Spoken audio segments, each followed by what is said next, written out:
SC Sports World back at you. Hey, we got a great show, man. Steelers won. I'm hyped. Ravens cry more. Y'all took an L. Just enjoy it.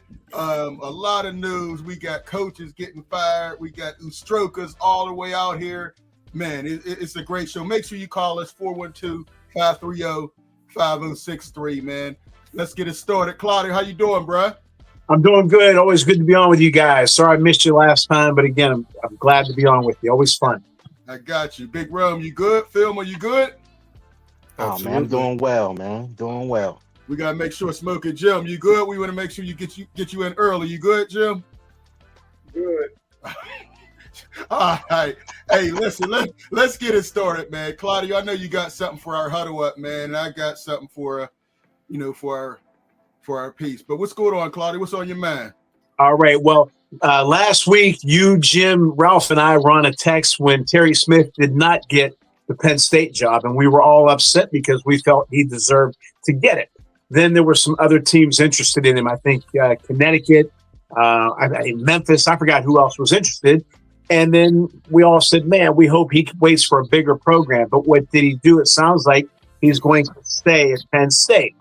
And this is a quote, my quote of the week, Fillmore and Mark Brentley. Jim Valvano used to say, don't mess with happy. And, that stuck with me. People either think I'm lying or I'm crazy, and I'm neither. But I've been offered pro jobs for years that I turned down because I like my life the way it is. I don't want to be gone away from my family. I have never missed one of my daughter's events. I love being home. I love doing shows like this. I love coaching at CMU. I love scouting. I love doing all the things I do, the freedom that I have, and I don't have all my eggs in one basket, but that's me. I didn't want to mess with Happy. Terry Smith, you know what? I give him a lot of credit because he chose to stay there. Again, Jim and Luther, they're the ones who introduced me to the name of Terry Smith years ago, and not just the coach, but the type of person he is. Well, now I really see the type of person he is, and I give him a hell of a lot of credit because he did not want to mess with Happy. He's happy. God bless him. I still think they should have hired him, though. I definitely agree with that. Claudio. Listen, man, mine is short and sweet. First, we got to give credit to Jacoby. My son is graduating. Congratulations. So hey, all I'm right. happy about that. And I got to give a rest in peace, Big Jim.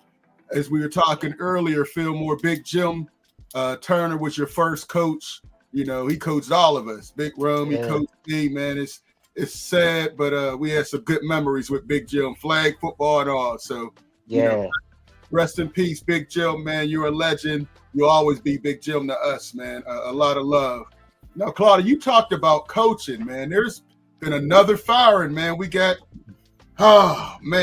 this guy, Sharon Moore, fired. He came on the scene crying about when Harbaugh got let go, crying. We'll see if Harbaugh does any crying now that he got fired, but he just got fired. He had an inappropriate relationship with a staff member, caught red-handed, just like the picture, man, when they caught your boy. But it's amazing. He's the third coach. Remember, Mel Tucker was at Michigan State. He also got fired by the same reason.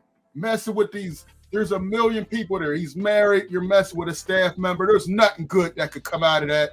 And it's just bad. They're going to lose some recruits. He had a number of 5-star recruits. They're probably going to lose the quarterback.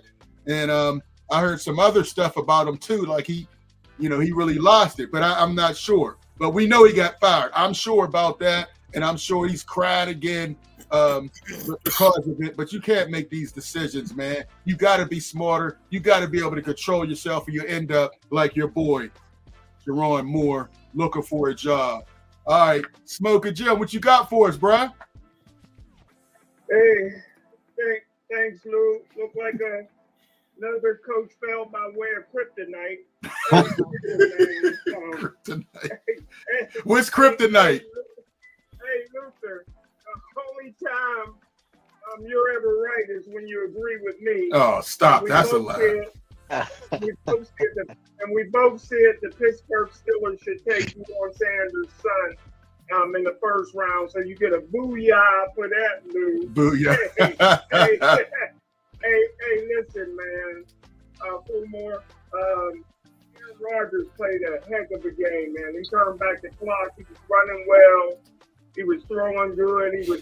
He was intercepting his own passes, going deep downfield.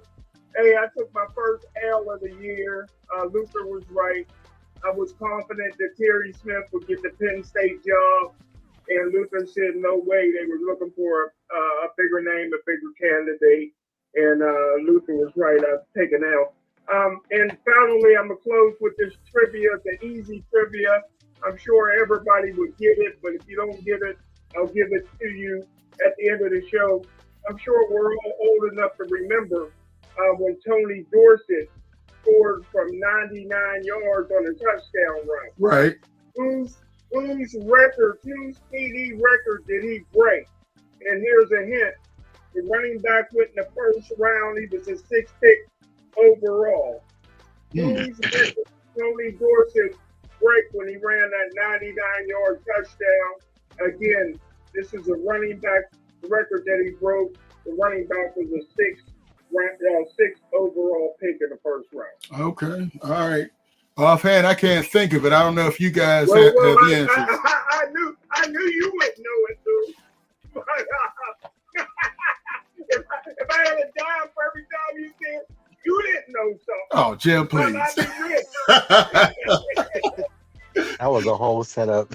Yeah. Hey, I'm going to give you the answer by the end of the show. But, hey, we got Black Prez in there. Fire Art Smith, Terry, CFL Defense Austin. All right. JMD's in there. What's up? Salute. Black Prez is in there. 8 double discount double check. All right. Listen, let's get into this game, man. I thought they were going to lose. I predicted the Ravens would win. I still thought the Steelers would win the division, but I had them losing. But let's start. Big Rome, Fillmore, your thoughts. Why don't I get us started on this? Go ahead, Phil. Well, I did say the Steelers would win because their backs were against the wall, and it seemed like they do better when their backs are against the wall. So they did it, man, and of course, in Steelers Ravens fashion, it was an ugly game. Neither team deserved to win.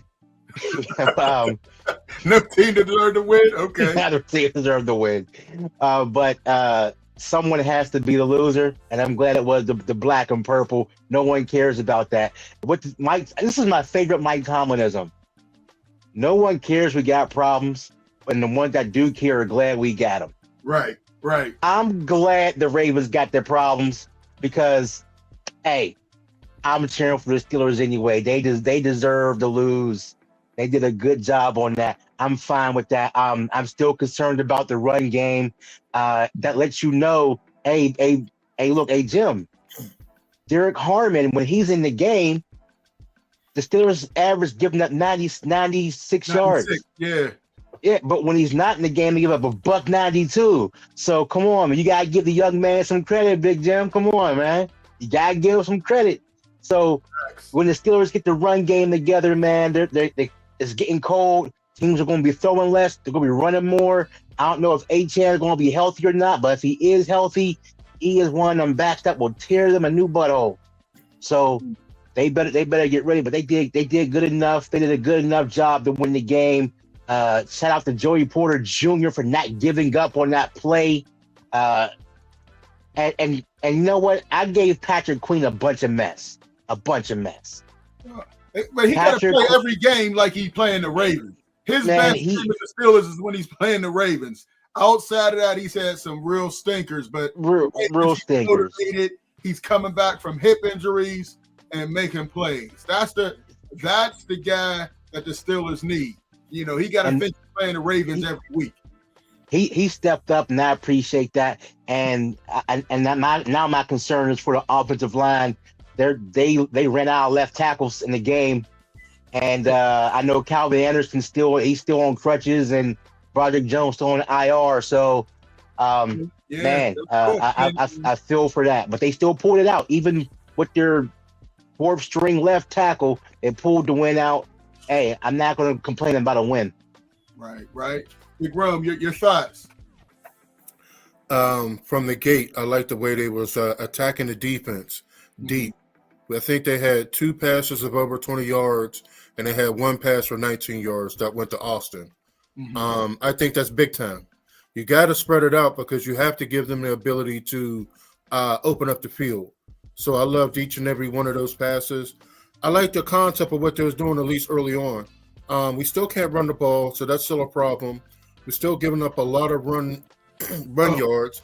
That's also still a big problem. Big problem. But the defense were making plays. And that's what it seems like it's going to be a theme for the most part for the rest of the year. It's going to get colder. We're going to have to hunker down. We got to get a little bit healthier on the defensive line. Making sure our safeties stay healthy and continue to attack with our defense, man. Those are the kind of plays or the type of days that we're going to have in order for us to do any damage in the playoffs. So I like what I'm saying. There's still room for improvement, but we got some action, and I love it. Okay. All right. Claudio, we didn't get your take on the show last week. What were your thoughts on this Ravens game? Well, I did think the Ravens were going to win because I thought they were the better team, but they were not the better team. They didn't act like the better team. And again, Harbaugh outcoached himself. It was one of those things. They think we're going to do this, but we're going to do that instead type thing. You know what? They should have run the ball. And then Lamar didn't look good, but maybe pass when you want to. Maybe they put him in a position to lose and not succeed because they outthought themselves. As far as the Steelers, again, a win's a win. I don't care if you win. But the problem with that is, Rome made a great point. When you go deep, you open up the field, which should help the running game, but it didn't help the running game at all. 17 carries, 34 yards, 2 yards a carry. That's awful. Aaron Rodgers did his thing. He had 9 targets, including himself. Okay, he spread the ball around pretty good. Look, the Steelers were they had a few splash plays, obviously, but I think the thing that there was some bad calls that helped them, which is fine. That's part of the game. I as a coach, I'll take them every day. But now the thing is, as a coach, you tell them exactly. You have to be honest with them. Hey, let's not get too full of ourselves. Let's not blow a kiss to the camera just yet, because we didn't play. You don't do that, Claudio. You don't blow the kiss to the camera when you get a victory. I may have done an Italian salute, but that's another story. But I just think that you have to play with desperation. Let's not get too cocky. Okay. So again, they played well in spots. They won. At the end of the day, they won. And Baltimore, again, they had 40 carries, 217 yards, and I think they should have had 50 carries. But now I know we're not going into the game just yet, but Miami has some strengths that maybe Pittsburgh has some holes. So again, like in boxing, what do they say? What's the term again? I'm losing my mind. The match. What's the term? Styles make fights. Yes. Styles make fights. Exactly. So, but we'll get to that in a second. But again, at the end of the day, they won. Just like in baseball, whether you hit a dunker or a line drive, in the box scores, it appears as a hit. They won the game. Huge game. Absolutely. Listen, I was wrong, and from the very beginning, I just like the aggressiveness. I don't know if this was Arthur Smith's offense or Aaron Rodgers said, "I'm doing my plays," because he was going deep. He ran through the sideline, and can we give some credit to Echols? Echols been playing pretty good as a slot corner, and Pierre Lamar Jackson to another interception to his cousin. But the run defense, man, they're letting backups get touchdowns. And do you guys think that was a touchdown? The likely, I love how Joey Porter kept fighting, but is that a touchdown? Or, I have some thoughts about that. I kind of think that was a touchdown. I thought for sure it was a touchdown. When they reversed it, I didn't understand it. Hey, Lou, can I get in on this? I'm waiting for you to get in, Jim. You forget about me? No, I'm about to come to you next, cry baby. Go ahead, Jim. I'm trying to put on a like you. Hey, listen, first of all, you went out of your way not to give me credit. I said the Steelers will win, and my My focus is just like fine wine. I'm Oh, looking my for gosh. win number 9. That's very important to me. Why? Listen, somebody, I ain't gonna mention no name. Somebody took a shot at me about stopping the run. Derek Harmon was in there both times against Cincinnati. I go by the eye test. You guys can't tell me that Derek Harmon's eye test ain't a waste of 320 pounds. He looked a lot like the Marvin Leal. Stop, He Jim. looked like Jim. Ziggy Jim, Webb. stats He say looked the like defense Aaron is better Jones. with him in there, Jim. He looked like Aaron Jones. He looked like Gerald Williams with a G. And he definitely looked like Gerald Phil. Now, if you guys like that, I don't. You know what I mean? It's because of these fake stats that these guys is on the team 3-4 years taking up space. The guy's a first round bust. He ain't got no intensity. He ain't got no mean streak in him, and he look better gone. Yeah, well, he looked better in the starting lineup. I mean, the defense isn't great to begin with, but with him in there, they're a little better. 3 highlights. Name me 3 highlights. The season's almost over. Name me 3 of his highlights, Luke. Go. Jim, he's been hurt most of the year. I mean, he does have a side. He's been hurt most of the year, Jim. That's what I thought. They ran a sack into his belly. He was at the Oh, Jim, man, you just want to prove yourself right, Jim. He's at the start of his career. Everybody in the league can see the guy's a bust. He ain't a mean Joe Green. He ain't an Alan Page. He ain't a Howie Long. You going at Hall of Famers, Jim. He's in his first year. He hasn't played 7 games yet. Draft choices. As soon as they stepped on the field, they were great. First round draft choices, stepped on the field, they were great. You guys ain't giving TJ Watt no credit. He was making tackles in the back. In the first quarter, Thank you, Eli. in the Loud first don't quarter, make you right. first quarter, he was right. Hey, Eli, Eli, you're right on it again. Loud don't make you right, homie. Yes, you loud and wrong. You know, Jim, just because you scream don't make you right, buddy. I don't know what your hate is against Derek Harmon, but he's showing improvement. He's showing improvement. He's a buck. All right, listen, we got our first call, man. This is my man Aaron. What's going on, Aaron? What's going on? All right. Thanks for calling the show, man. What's on your mind? Not much. Hey, I'm always say about Derek Harmon. When we have Derek Harmon in the lineup, we averaging against our rush defense is keeping them under 100 yards rushing. Right. Without Derek Harmon, they're over 120. Right. Over 150. So Right. they're over 150. So when him being in the lineup is definitely a good thing for us. Facts. We'll give him credit though. I feel like Penn State definitely should have hired Terry Smith. If anybody knows anything about recruiting in Western PA, Terry Smith, his name is all over it. So they definitely should have hired that man. Hey, we all agree on that. Jim said they were going to hire him. I tried to tell him, like I always do, before he makes a fool out of himself, that they were not going to hire him. But Jim kept being loud and wrong again, and he took another L. I thought he was the right hire. I knew they weren't going to hire him. I knew it.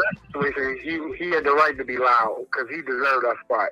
I can tell you one thing. I've never seen a coach at a D1 Power 5 school walking through the city hallways like he was, a member of that building. So I've seen him walking through the city schools with no problem. So that's a lot of credit. I give that man. Absolutely, man. Oh man, Eli's in there talking about bust would be Cam Ward. He's not a bust yet, man. You got to give him some time. Tennessee don't have a lot of talent around him. Stop that, Eli. Eli hates some Cam Ward. Hey, Aaron, what else you got, man, in that game? Look, question: do you think that was a touchdown? Likely. I got to get everybody's opinion on that. To be honest, I thought it was a touchdown, but I don't feel bad because that happened with Jesse James. Yes, sir. For Steelers. So I don't feel bad because it wasn't called. It wasn't called, back then. So it shouldn't be called now. So I don't feel bad. But yes, I do think it was a touchdown. I mean, I don't know how many steps you got to take before it's considered, to be just like that George Pickens play was a couple years ago. He got the same foot down twice, and they said it wasn't a catch. Right. It's like they got to figure that out. That's true, man. It's like it used to be. I thought you had to have 2 feet down, catch 2 feet, and you're good. Now it's 2 feet. Now it's 3 or 4 feet plus a football move. I'm like, when did y'all change that? Every time you hear it, it's something different. Yeah, but I don't know, man. Well, what do you think about this Miami game? If they can figure out how to stop the run and put pressure on Tua, Tua don't like to get hit. Yeah. Tua can't afford to get hit. I mean, oof. Right. He can't afford to get hit. So if you put pressure on him, and I think he'll cough it up. Jalen Waddle is a solid receiver, but he's no Tyreek Hill. You ain't got to worry about. Why you got to throw him crib size, man? Why you got? Oh man, That's messed up, man. You got to throw them crib size. Tua, listen, man. I'm surprised he's still in there, man. He's 1 hit away. He's playing at Acrisure. You never know what could happen here, man. But force him to beat you. Even last week, he only threw for 170 yards. I don't think he has the talent. It's cold. Miami usually loses when it's under 40 degrees. They have a very bad record, so we'll see. What else you got for us, Aaron? Not much, man. I just wanted to call in. Just I hear y'all going at it as always. I love it. Keep it up. We got to get you back on here. Aaron. What's going on with the Alderdice girls? They're 4-1 right now. They just beat Newton last night, 63-40. Oh wow. Yeah, your girl Bailey is like 80 points away from being the all-time leading female scorer. Okay. So it's looking like it's gonna happen. All right, we got to get out there and check out the Alderdice Dragon girls, and then the boys just they had a nice one against Woody High. Big Rum, you hear that they just smoked Woody High in basketball. That's delightful. Yeah, they had a nice one against Woody High, but they took a nice one against Central Catholic last night. Okay. They didn't do too good against Central. Oh man, okay. You got to keep us posted, man. I got to get out there, man. I really want to see some more Alderdice girls this year. So we definitely gonna do that, man. Appreciate the call, Aaron. We got a couple more people calling in, man. Yes, sir. All right, take care. All right. Appreciate Simone coming in. And we got Eli said that was a touchdown. Refs on that Chauncey Billups-ish. Somebody said that ref was talking to his cousin. Good thing for Tua is UPMC has great hospitals. All right, Eli. Correct call by the instant replay. Incomplete pass. Come on, Black Grass. I don't know. I've seen something like that be called a touchdown before. Hey, Smoker Jim, weigh in on this before we get this next call. Yeah, that was a touchdown every day of the week and twice on Sundays. Well, not this past Sunday. Definitely the referees favored the Pittsburgh Steelers all game long, man. No, they didn't. Because what about the holding calls? You know how many holding calls they ain't called? Only time they called plays against the Steelers when they had to, when Joey Porter out there raping guys. Raping. You know what I mean? There you go with that man. It's man. Come on. Watch that language, brother. Poor choice of words, my brother. Come on, man. Change that word, Jim. Damn. You can't reach grass and Boone Jersey. He only got and have everything under your fingernails. Trying to get my man demonetized. I know, right, man? Do everything they can to favor the Pittsburgh Steelers, and I love it because they're 2 games away from my goal, 9 wins. Oh, here you go with the 9 wins. I definitely thought the Steelers got a nice whistle. Even the call against the center, Jones, that's an iffy call. He hit the center, and they got a automatic first down. It wasn't an iffy call. They came back and said that they called it wrong. They apologized. They came and apologized and said they called it wrong. So, yeah, you got a couple calls in our direction, man. That play, in my mind, was a touchdown.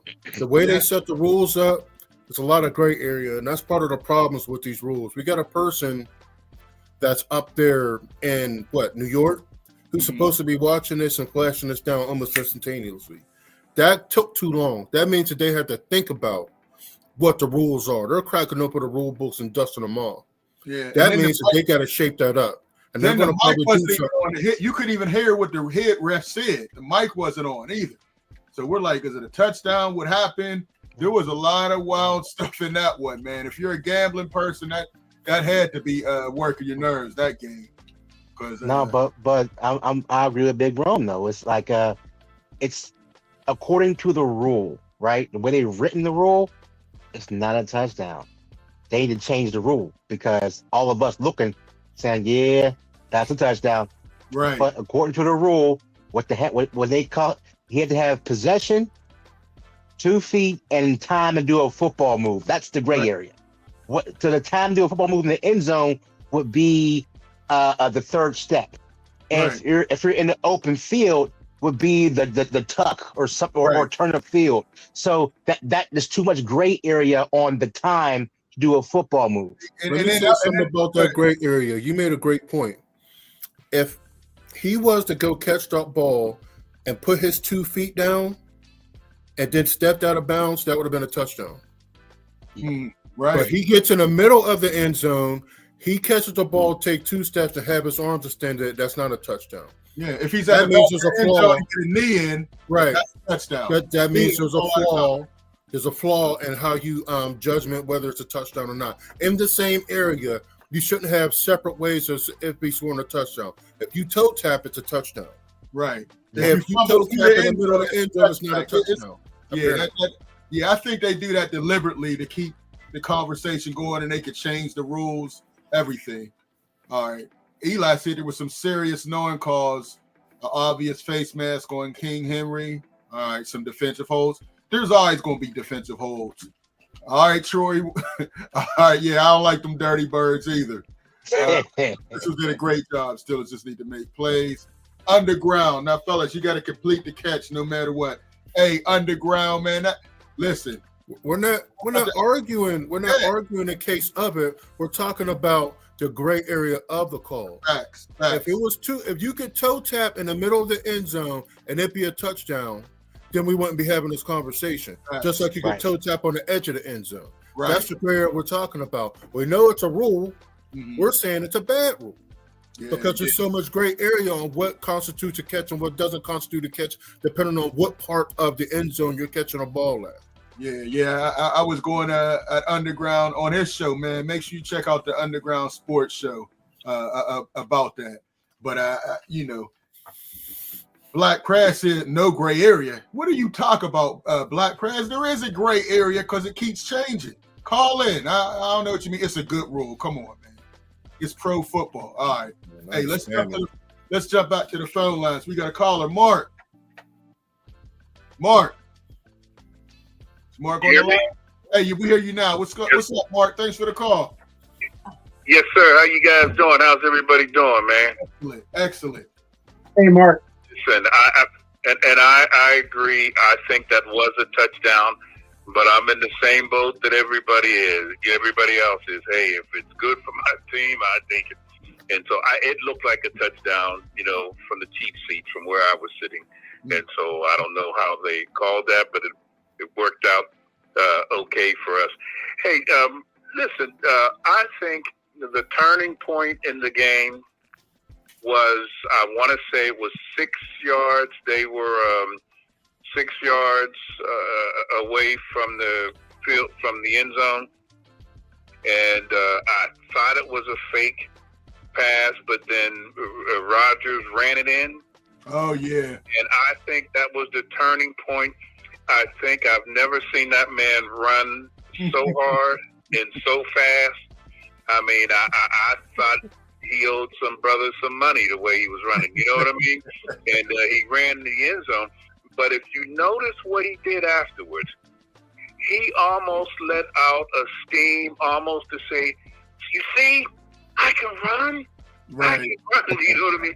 And so I think that was a turning point. And I think he got himself a new set of you-know-what from that point on, and I seen him start doing some gutsy things. He was playing gutsy, and I think the guys felt that, and I think that it made a difference. So, but a W is a W, and I'll take it any way I can get it. Also, this week they mentioned that the NFL was here and they had a meeting with different stakeholders and community leaders and business owners getting ready for the draft when they come in here. Now, I don't know how they can come in and out of town without meeting the folks from Steel City here. So, you know what I mean? I hope that there's an effort made on your part to send them an email, reach out to them if they do nothing more, but at least, that you guys interview some of them before they get here, or have a spot down there for you guys to do your show live down there. And the reason why I say that is that I am really impressed on the appearance that the NFL is really trying to reach out and be diverse and to reach out to everyone in the city to do business with them. And if it's sincere, then I'm just saying you can't really ask for any more than that. And I just hope somewhere that they share that, and that our community sports show here would get an opportunity to get some of that limelight. So I hope you guys continue to reach out. Okay. So, but I don't know much about this game coming up. I am still amazed that Tua, I think his name is. I'm still amazed that he survived as long as he has in the NFL. Is he shorter? And I don't want to be disrespectful. Or is he not as tall as Doug Flutie? Is he shorter than Doug Flutie? No, I don't know how he's taller than Doug Flutie, but he's not a tall quarterback. Everybody's taller than Doug Flutie.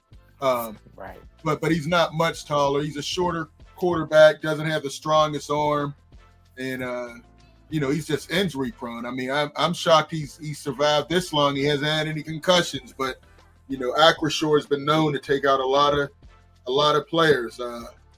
I think they can rattle him. Yeah. No, he's not as short as Doug Flutie, though. No, nobody is. Yeah, I mean, but he looks like he's shorter than Doug, because that's what it looked like to me. But I don't know. I think it's his ability to scramble, maybe, or because I just don't know how he survived, man, in this league, and where one hit can take you out, man. And I don't know. I think he's at least 6 or 7 years that he's been in there, if not longer. That's still just something that's super, super amazing. So I am hoping for a W. I was just so surprised I was happy when they won over Baltimore, because I still believe that somewhere they're going to find out that Lamar Jackson is. I think he's made of rubber, brother. I don't think he's human. You know what I mean? And because this man, he shook a couple of our backs. I mean, they were almost a half a yard in front of him, and it's just amazing his ability to cut and how fast. You blink and he hits you for 9 yards, man. It's just amazing. But we got to win, and I'm happy for it. I would love to hear your call here, and then even a prediction on the rest of the season. I just hope it continues. A final question that somebody can ask. I remember 3 games ago they were talking about that Tomlin was, I think, 1 game away from either tying the record of the winningest coach that's been with the team, the same team the longest. And they said if he just got 1 more win, he would either tie that record or beat it. Does anybody know anything about that? Did he tie it, or will this game, if he wins, will that make him break the record? I'll hang up and listen. Thank you, guys. I'll talk to you. All right. Hey, Jim, you want to weigh in on this? Yes. You'd be kind of quiet. Always good to hear from Mark Brentley, whose son was one of the greatest high school quarterbacks ever seen in my life. But hey, Lou, this past win tied him for 10th of all time with Dan Reeves. He's 3 wins away from tying Chuck Noll at 193 wins, which is amazing. Again, Coach Tomlin will be here long enough to break Don Shula's record. Hey, the only shame is under Ed Gainey's regime, the only victory band or marching band or parade he had was with the Yellow Jackets, won the ABA, and I think they folded the next year. Oh. So that's the only. That's the only. Come on, man. Wow. We didn't have more championships for my man Ed Gainey. Jim, come on, man. Oh, man. Jim. All right. I don't know how we got there, Jim, man. Hey, but he opens up a line. Oh, we do got somebody on the line. Richard's on the line. What's up, Richard? Oh, what's up, Luther? What's going on, buddy? All right. Is this Underground? Yes, sir. This is Rich from the Underground, baby. How y'all doing tonight? I'm good. All I'm good. right. Man, glad you called in, man. All right, no doubt. Hey, man, I just wanted to talk about the gray area you're talking about with the catch. You understand what I'm saying? I don't understand the gray area where you guys are looking at, because I see 2 steps, and then I see my man JPJ, who nobody wants to give credit to for knocking the ball out of his hand. We always want to rip him when he's doing the wrong thing, like holding and wrestling all day. We all know he does that. But when he makes the play, he never gets the credit. But I really don't understand the gray area. The guy took 2 steps and he knocked the ball out of his hand. He never made a football move, never completed the catch. So where's this gray area that the referees really had to look at? I think that the referees on the field didn't want nothing to do with it, so they called it a touchdown, knowing that New York would take a look at it, let them make the decision, and that's what it was. If you go back to the Calvin Johnson catch back in the day, Calvin Johnson got 2 feet in, fell on his butt, tried to get up and drop the ball, and they still called it not a touchdown. So that catch on Sunday wasn't even close to what Calvin Johnson did, and they called that a no catch. So I don't understand the gray area that you guys are looking at, man. I love the show, man, all the time. I listen every week. Hey, Rich, hold on. Rich, now what about Roman Wilson? He had a catch similar to that earlier this year. He did. I seen it. And they ruled it a touchdown. It was very similar to this play, and they ruled it a touchdown. So we've seen this type of play get ruled a touchdown. That's why there's a gray area. We've seen it get ruled a touchdown, and we've seen it not be ruled a touchdown. I think the gray area is what is up for interpretation. I was listening to a couple things where they said him extending his arms was a football move. Mm-hmm. Then we're talking about them having to have 3 steps, right, making a football move. Also, in certain parts of the end zone, all you have to do is get 2 feet in. So if you make the first step, you also have to complete the catch. Understood, though, but you can complete the catch as well by coming out there and getting to the getting outside of the joint. Though you see the difference between the 2 feet and the 3 feet when you're in the middle of the end zone. Can we decipher between those two? Mm. Yeah. You don't have to have 3 feet in when you're coming out the edge of the end zone, but you got to have 3 feet in the middle of the end zone. Yeah, right. Rich, I think there's a lot of gray in that end zone. There's all kind of gray. The thing is, as soon as he put his second foot down, that's when the ball came out. It was simultaneous. He was almost about to put his third foot. It was 2.5. Now, man, look. Yeah, Rich, look, we could play it again. I mean, he has 2 feet. 1, 2. That's not actually the full. Hold on. Yeah, I caught it late. All right.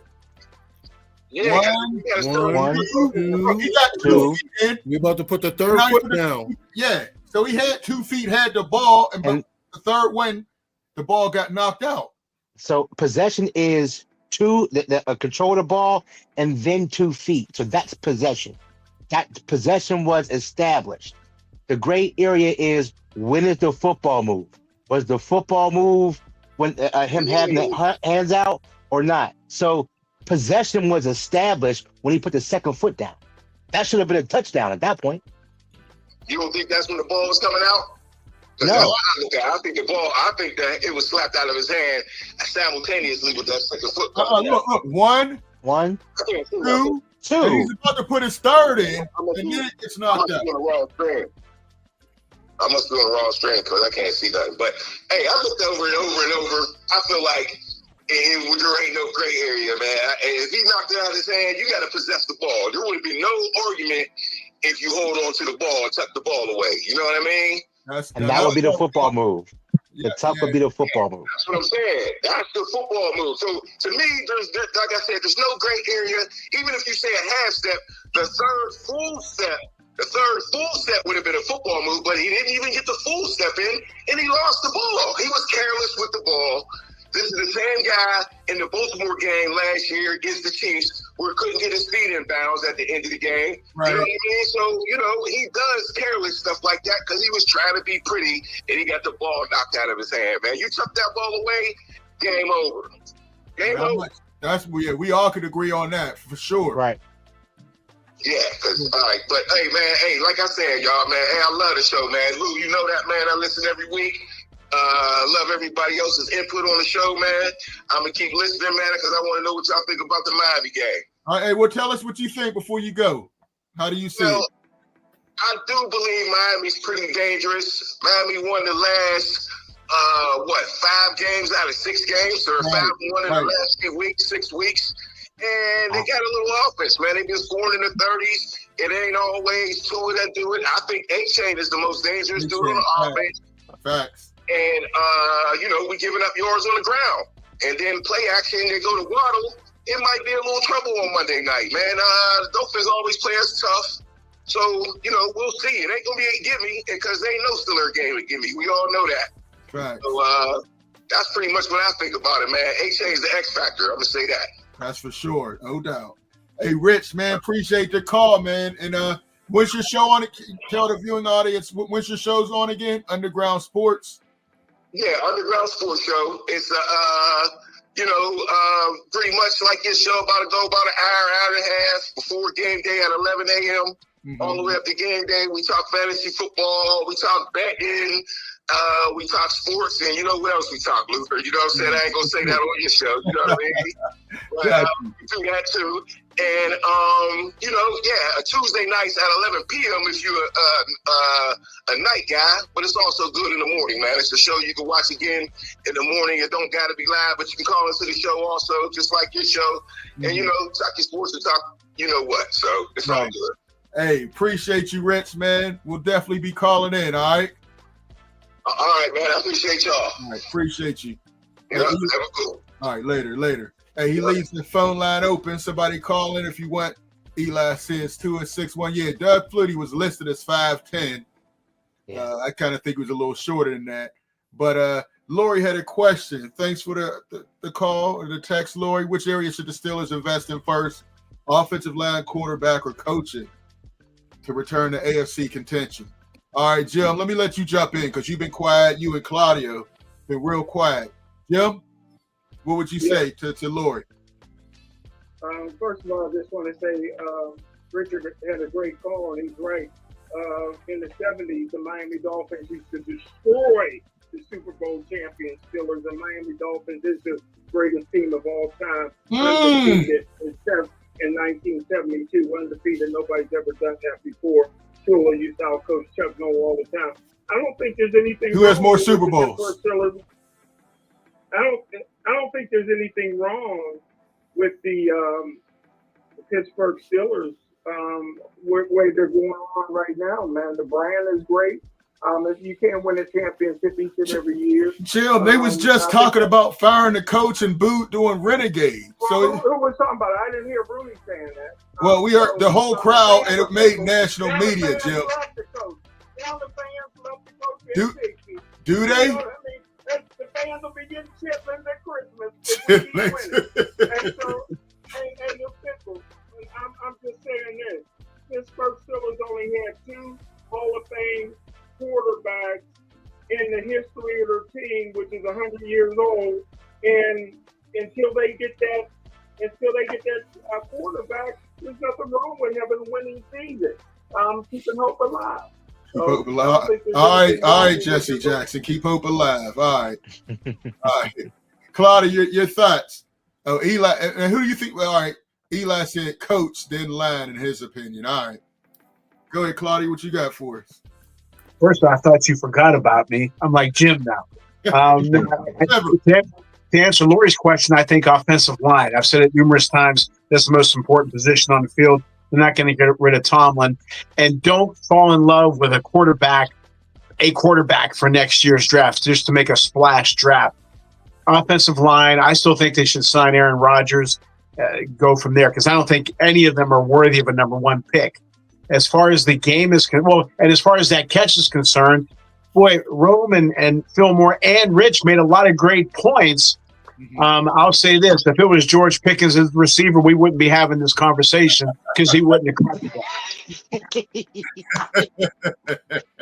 ball.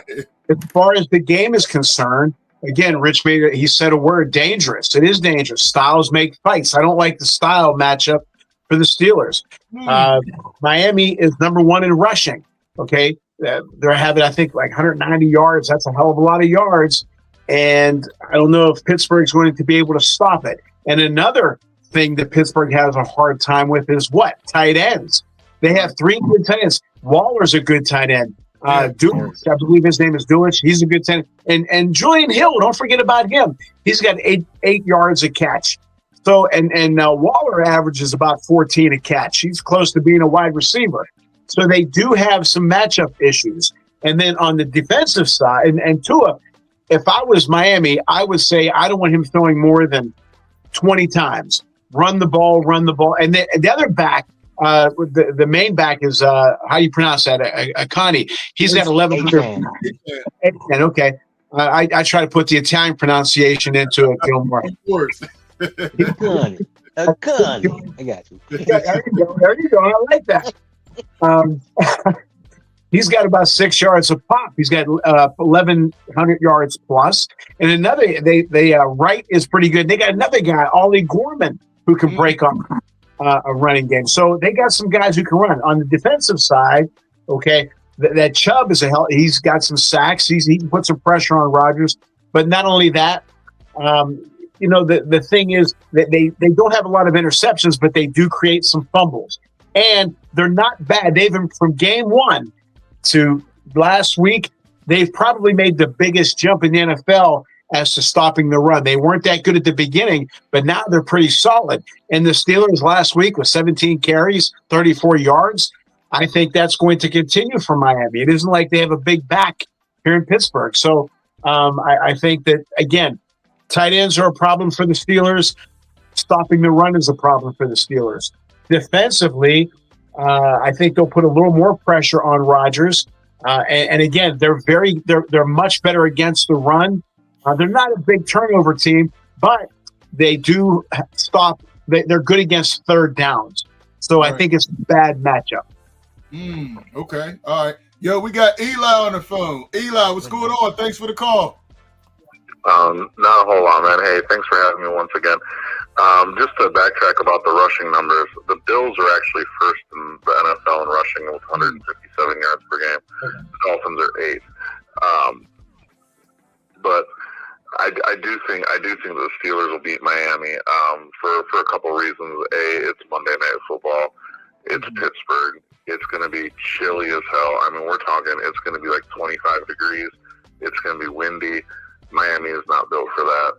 The finesse game that Miami has is not gonna fly with those cold temperatures, that kind of wind, and those kind of hits. Because the Steelers, if we watched that Ravens game, they were hitting. Yeah, like they were hitting people, and for them to keep Derrick Henry under 100 yards, they're gonna keep little Devin, bottled up. I do believe that the Steelers are smart enough to know that the only thing that's keeping Miami winning is the running game. It's allowing Tua to do the play action, all this little RPO fancy stuff. And this is the December month. This is when the grind has to happen. And Pittsburgh's not stupid. Every time Tomlin gets called out, the Steelers usually play well for the rest of that time. With the exception of last year, because we did have, the Chiefs in on Christmas and stuff like that. It was a little bit of a different schedule. But the Dolphins lose their momentum this weekend. I'm fully convinced of it.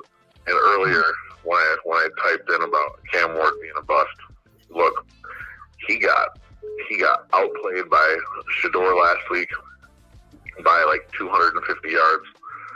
Okay. He's once again another 2 turnover game. Everybody's talking about, oh, he didn't get sacked. It's like, bro, they ran the ball more than they ran since Derrick Henry's been gone. And you wonder why Cam Moore didn't get hit a million times and why Myles Garrett didn't have 5 sacks. Like they're talking about how, oh, Dan Moore did his job. It's like Dan Moore didn't have to pass block half the game. So I still do believe Cam Moore is a bust. I think the best thing that they should do is let him and Levis have a real competition next year because they're both garbage. So either way, you're going to have the trash man at quarterback. But, that works for the Tennessee trash cans, being who they are. But at least you'll have truly the best one of the garbage men out there. Oh, gosh. And Eli is a Titans fan, okay? So it's coming from a Titans fan. He said he don't like either quarterback. I know my two-tone blue, but I can't stand what's happening, man. It's horrible. I don't think the head-to-head was indicative of whether one was a good guy and one was a bust. We're talking about Tennessee's defense. Tennessee's defense isn't good. They're not great. They're not the worst, but they're not good. Cleveland's defense, if they had a semblance of an offense, we'll be talking about them as having one of the best defenses in the league. And I say that with the God honest truth because they are dynamic.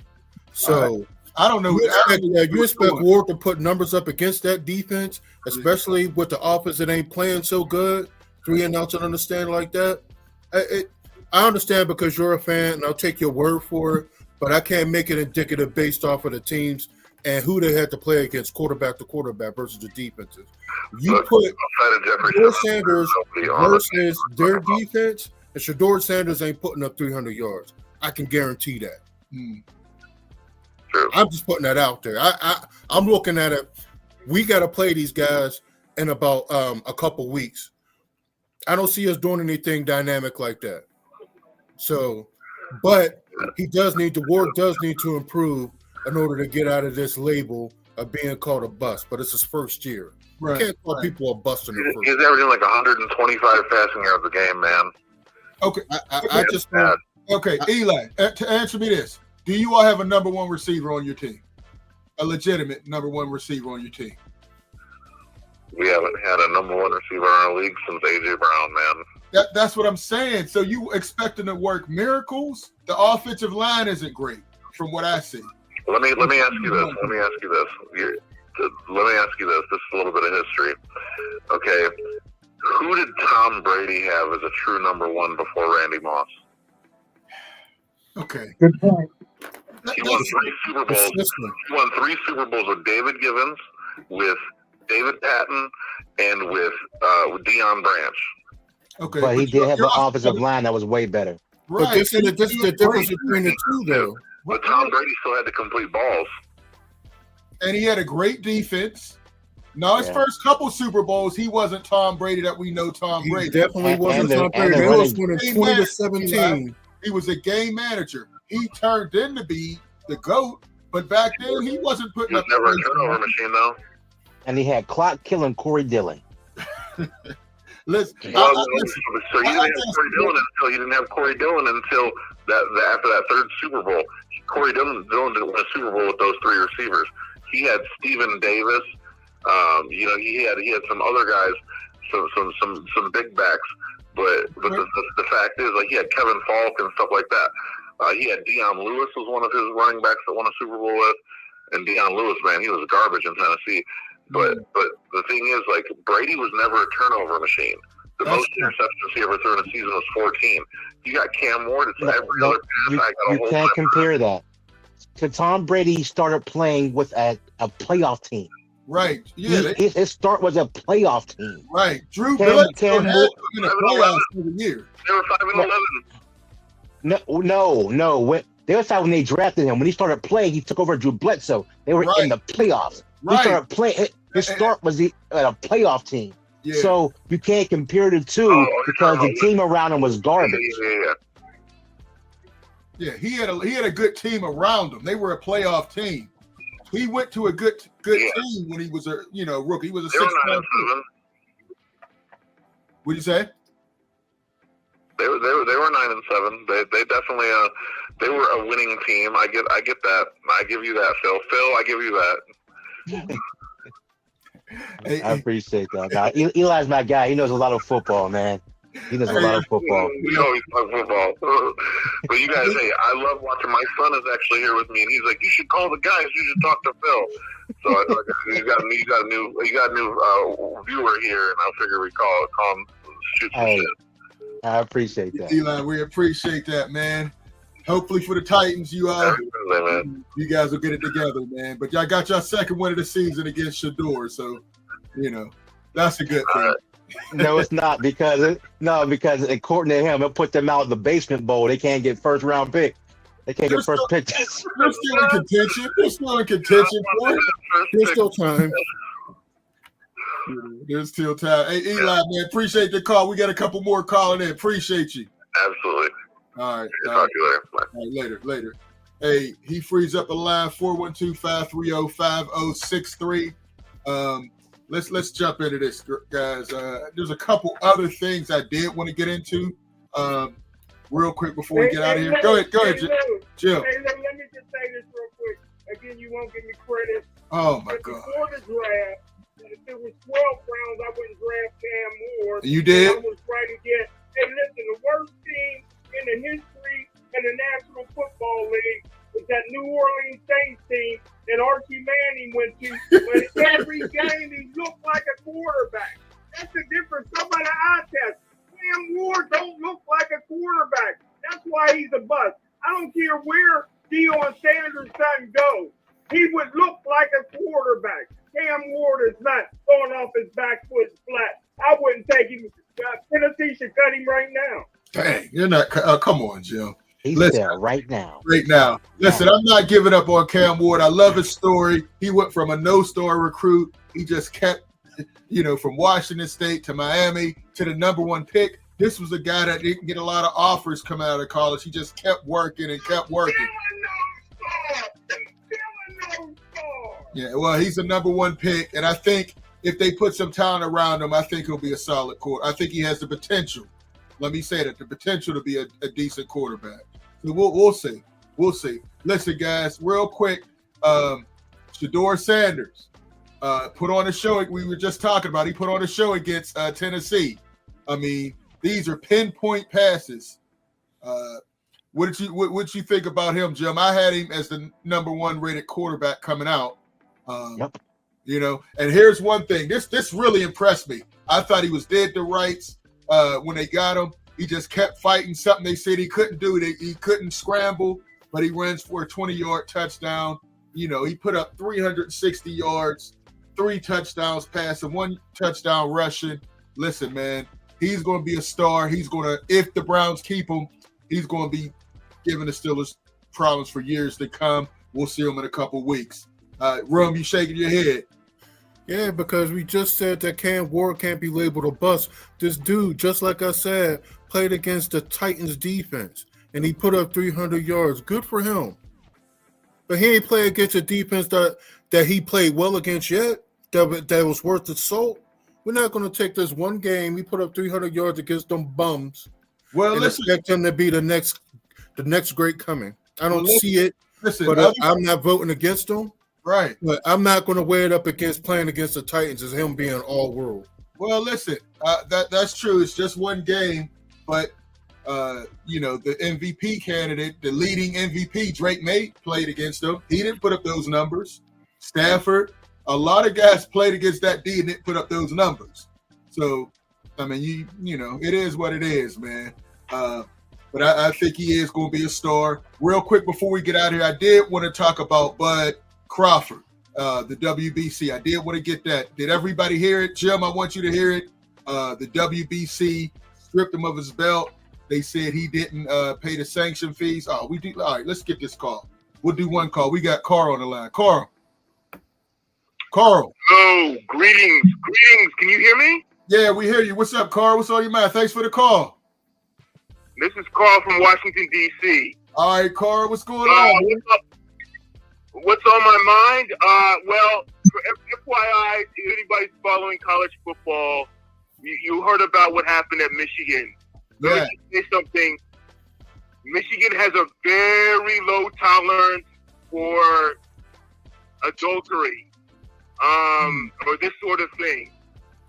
Sterone is more public, but this has happened with the president of Michigan. 2 presidents ago, something like this went on. That guy is gone, and he was the president of the university. So they have a very low tolerance for this type of stuff. Okay. I just wanted to say congratulations to you, especially for this coming Friday and Saturday.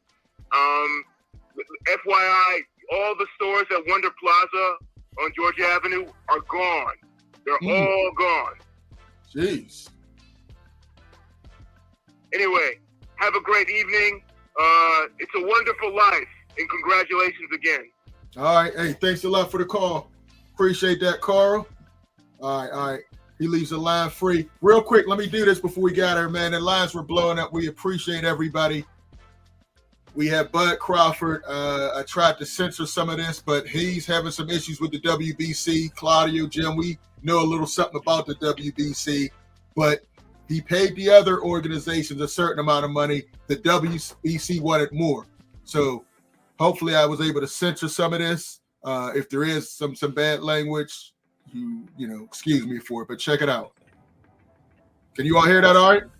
Mauricio, you know, got a lot to say about me not paying him $300,000 plus another $100K something for sanction fees, right? He ain't gonna tell me I ain't even apologize. Like, who the fuck you think I am? Well, you better slap your fucking self and paying your ass shit. Fuck you talking about pay you $300,000.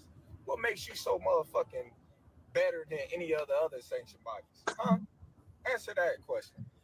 What makes you better than WBO, the IBF, or the WBA? Everybody accepted what I was giving them. But you, the WBC, think that you better than everybody, don't you? So since you, the WBC, and you got the fucking green belt, which don't mean fucking shit. Fucking real belt is the ring belt, which is free, motherfucker.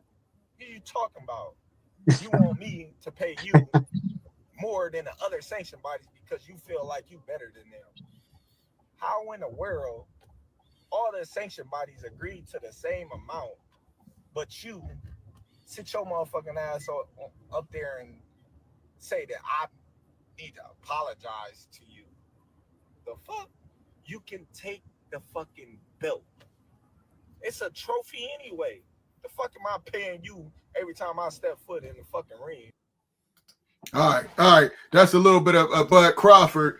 You know, he was unhinged. You know, Bud pound for pound, WBC doing more WBC BS. He paid the other organizations the same amount, but they wanted an extra $300,000. Wow, Jim. Let me start with Jim first. Jim, what were your thoughts on that? Well, Lou, let me give you credit. I give you an F for editing.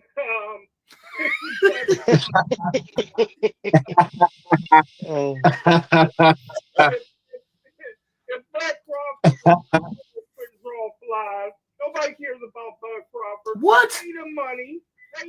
You got the money. Pay the money. Don't nobody care. Bud Crawford, if he was fighting down there at the Chuck Cooper Arena, he couldn't get 100 people to go watch him fight. Nobody cares about Bud Crawford. Lies.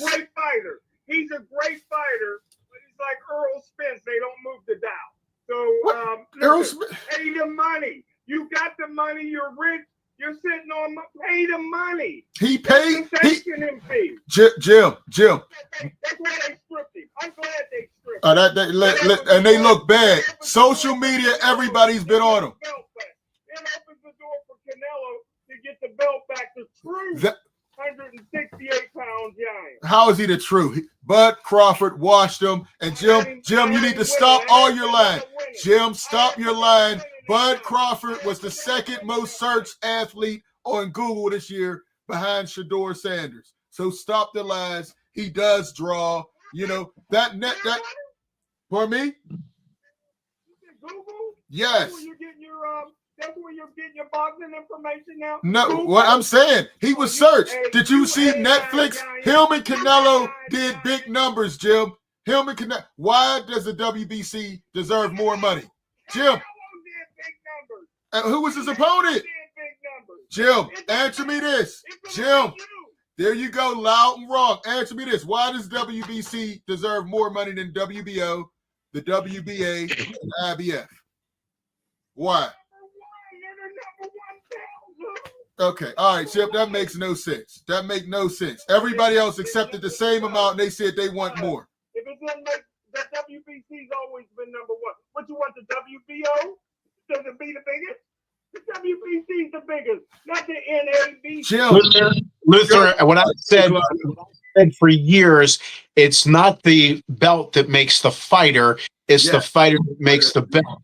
For example, Larry Holmes was the first, whenever I believe it may have been the WBC that he dropped or they stripped, all of a sudden the IBF was offended and they gave it to Larry Holmes.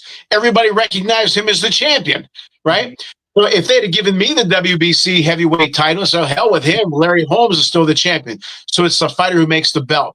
These sanctioning fees, that's ridiculous. $300,000 is a hell of a lot of money, in my opinion. Right. I think they should all be lowered. Where's that money going? What's the purpose of it? What's the overhead covering? I agree with Bud Crawford, and I'm just looking at it from my perspective. I'd have done the same damn thing. Yeah, I agree. And you did a hell of a job editing too. I just let it play. Bud Crawford was too energized. He had a lot of explicit language in that, and I said, I'm done. He's going to say. But the point is, all these boxers, and Claudio and Jim, you know, we interviewed quite a few of them out here struggling. Why doesn't that money go help them with their expenses, with their needs?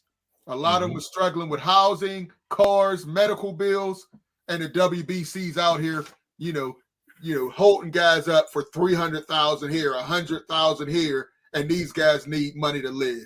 No. Good point. Did it. All right, Phil Moore, Big Run, what are your thoughts before we get out of here? Mine is real quick. We've seen the fight. We've seen who won. We all understand who the champ is. Okay, with the belt or without the belt, we know who it is. When Ali got stripped of the belt for refusing to go to the draft, every boxer knew who the champ was. We know who the champ is. Facts. We know. Facts. Go ahead, Big Ron. It just goes to show you that boxing will always be in a terrible place. It's just another mark against what they bring to the table. You bring yourself out of the light with good fights, and then something like this comes up out of the shadows and they get exposed. Right. And it's a shame where we can't concentrate on the fighters. We can't concentrate on the fights. We have to hear something about you having to pay extra, which makes you think that they do that just to get him away from that belt, just so they can give the belt to someone else, just so they can XYZ. That kind of thinking is why the UFC is really popular. Because at some point, somebody's going to look somewhere else for this kind of entertainment. Absolutely. And it's a shame because I enjoy boxing a lot. I grew up with my grandfather. My maternal grandfather was a really big boxing fan. He used to have VHS tapes all through his living room, just stacked up of all the old fights. Facts. And it's something that attracts you to it. Then you're talking about in the mid-'80s, you're looking at all the middleweight fights that were fantastic. These boxers were fantastic. Then you got Mike Tyson coming into the place. That builds. And then you see all the shiftiness as you become an adult. And it kind of pulls you away from it. I'm still a fan, and I like to watch good fights, but it ain't the same as when we grew up, even though they had some shifty stuff going on here. And this is just another blight. And it's a shame that it had to happen. Like, you get exposed like that makes you think what's up with not the legality, but what's going on with, is everything on the up and up? Absolutely. There you go. There you go. Hey, Jim, We got Lori Penn. Just because Jim yells doesn't make his information right. Yes.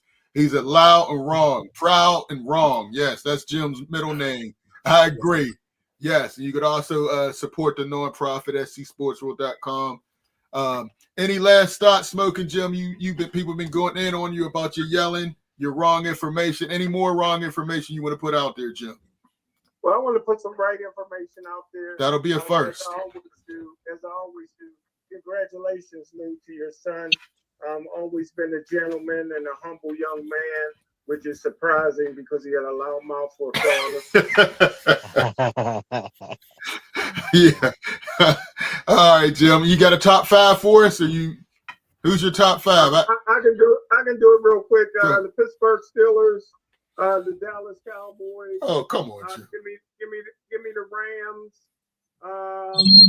What, Lou? You have to give some consideration to the Chicago Bears. And they just lost. What, Lou, and until they're officially out, I'm going to put the Baltimore Ravens and Kansas City Chiefs in my top 5. Come on, Jim. That's the worst.